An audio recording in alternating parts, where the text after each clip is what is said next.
All the left needs is a Hitler, Mussolini, Pol Pot, Chairman Mao-style leader to rally them to a full-blown revolutionary violent overthrow of the United States. That voice will likely arise from the crumbling ESPN ranks that psychopaths like Keith Olbermann graduate from, jockeying for position with their political theater. The terrorist Trump must be defeated, must be destroyed, must be devoured at the ballot box. And then he and his enablers and his supporters and his collaborators and the Mike Lees and the William Barrs and the Sean Hannitys and the Mike Pences and the Rudy Giulianis and the Kyle Rittenhouses and the Amy Coney Barretts must be prosecuted and convicted and removed from our society while we try to rebuild it. Spewing totalitarian nonsense that sounds vaguely familiar. Adolf Hitler's first written comments calling for the annihilation of Jews, and it's signed by Hitler himself. The letter was penned decades before the Holocaust in 1919, when Hitler was a German soldier. But it reveals his early hatred of Jewish people. In one section, he writes that Jews should be denied rights, with the final aim being the uncompromising removal of Jews altogether. And the Kyle Rittenhouses and the Amy Coney Barretts must be prosecuted and convicted and removed from our society while we try to rebuild it. The fight is not just to win an election, but to win it by enough to chase, at least for a moment, Trump and the maggots off the stage. It is purely un-American hysterical disinformation that continues to fuel what transpired at a Denver, Colorado communist soup drive for the homeless, a drive that should have been appropriately titled a hurl soup cans at concerned Americans and defunded police event. A lot of those guys were from UADF, United American Defense Force. The other side, the Communist Party, started attacking the cops probably within, what, 20 minutes? Yeah, 20 minutes. I saw soup cans. I was up there speaking.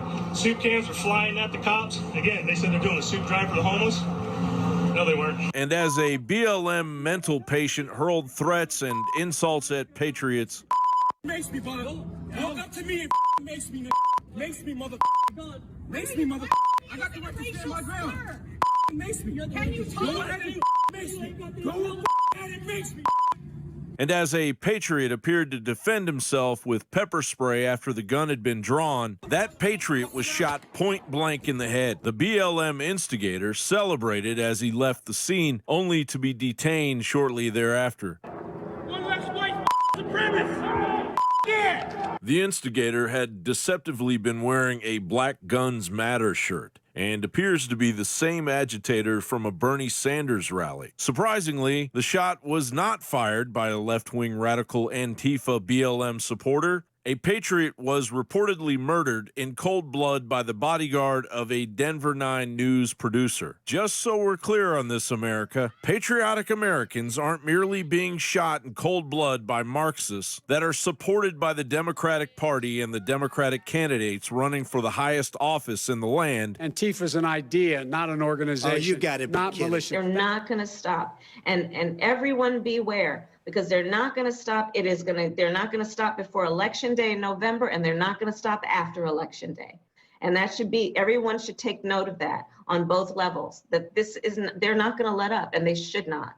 And we should not. The liberal 9 News Denver media has now become the center of an investigation where the life of an American citizen was snuffed out in broad daylight by the tyranny of a Mockingbird media goon. On the other side, the Denver Communist Party, along with self-described Black Lives Matter and Antifa. They call it a Patriot muster, but that's, they used Patriot instead of saying racist, or a patriot instead of saying nationalist. So, we see through that.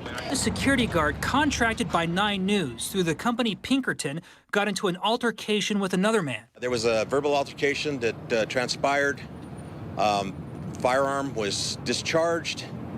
Individual was shot and later pronounced deceased. It has been a practice by 9 News to hire private security guards as our crews have been covering protests over the last several months in Denver. Denver police say no one else was arrested at the rallies. The bodies of people, groups of people whom nobody elected, never. As a matter of fact, most of the people don't like them at all, and yet they exist. One of such group is media. Who elected them? How come they have so much power, almost monopolistic power on your mind? They can rape your mind. But who elected them? How come they have a nerve to decide what is good and what is bad for the elected by you, President, and his administration? Who the hell are they? John Bound reporting.